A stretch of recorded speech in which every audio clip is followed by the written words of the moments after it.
What up?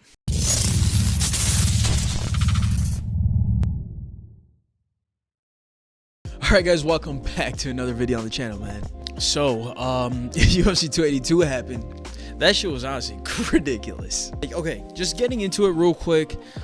Starting from literally the early prelims.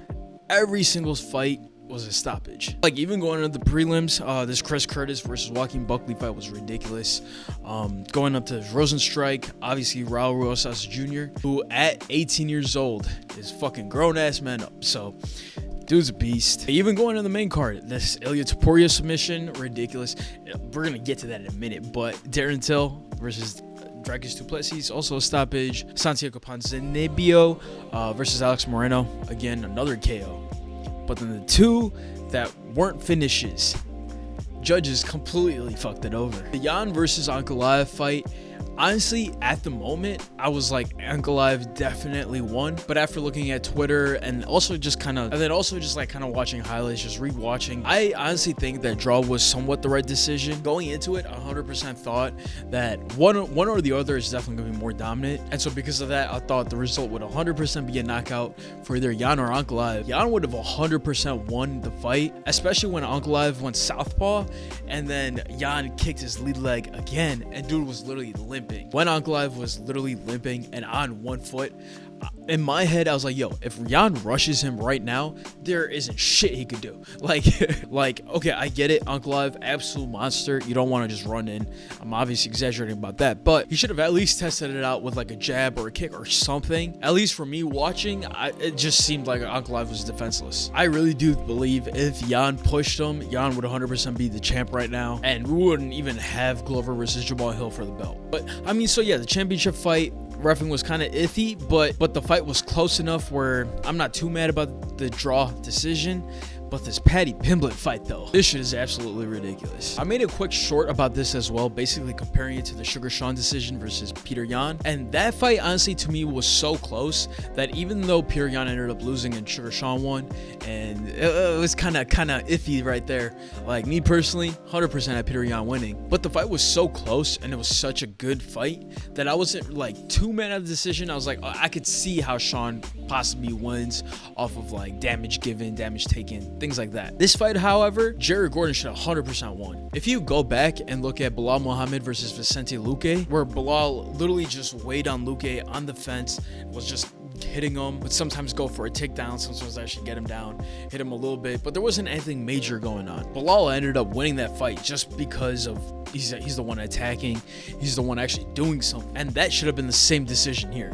Jared Gordon was actually trying to do something. He was actually throwing him on the fence, going for takedowns, trying to get his back, trying to ground and pound him, just actually trying to do something. Even when it came to striking, Jared Gordon was, dude, Paddy fights with his chin in the air. Like, shit's crazy. Jared was getting him with like the jab, the 1-2, just the random straight would go through him. Jared was honestly whooping his ass at certain parts, and he was also the aggressor. Me personally, I had him winning the first as well as the third round. I saw a bunch of people on Twitter saying that he also won the second round, and I could see where they're coming from for sure. But to say that Paddy won that fight, bro, I don't know what the fuck the judges are smoking.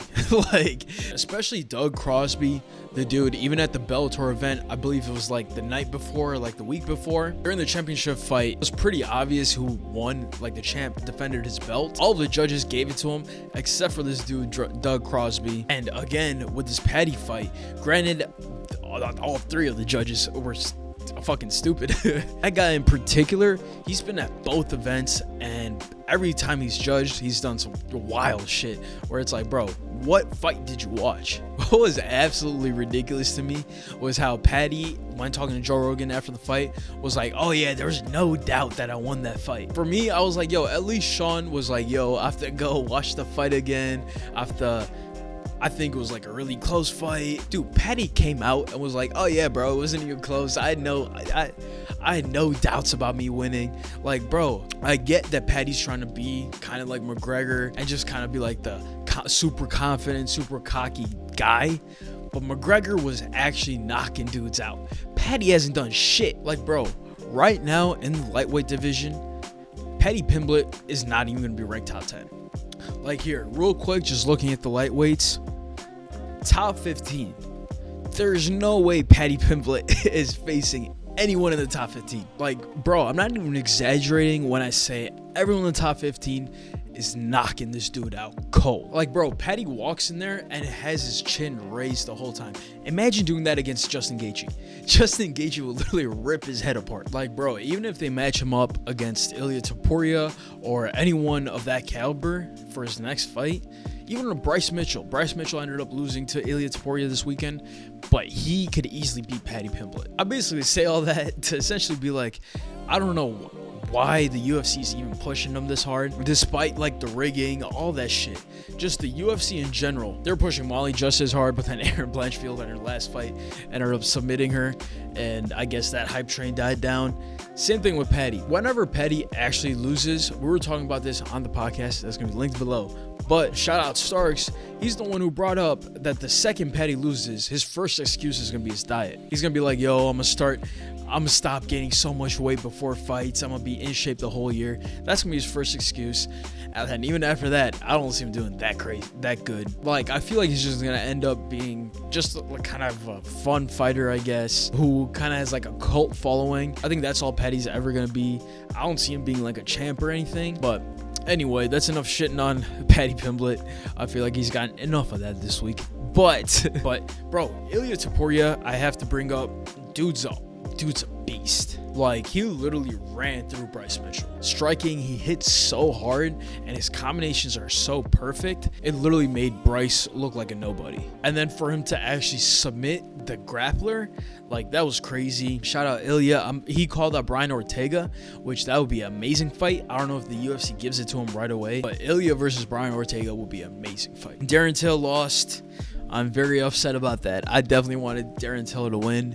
There was something about he may have retorn his ACL, which fucking sucks. Just because he had that injury before, came back from it, and now he injured it again. So, or not even tore it, or not even injured. He completely tore his ACL again, supposedly. So hopefully he recovers, comes back from it. He is only 30. Like, he's super young. So hopefully he's able to recover and come back from it. But shout out Dricus du Plessis, man. Dude is an absolute beast. But then also, I don't know if he's too big for the division, just because it seemed like around the second round he just gassed out, and he might just be too big for the division. If he's able to just get his cardio better and just make sure his gas doesn't run out, he could for sure be a beast in the division, man. Also, special shout out to Chris Curtis versus Joaquin Buckley. This fight was ridiculous. Chris Curtis had an amazing knockout. But yeah, man, that's pretty much UFC 282. I am very much looking forward to this Glover Teixeira versus Jamal Hill fight coming next month. I think that fight's gonna be ridiculous. Definitely gonna cover that very soon, so be on the lookout for a new video. But yeah, man, with that, check out all the links in the bio. Make sure to like, comment, subscribe, all that good stuff. And with that, I'm out of here. Peace.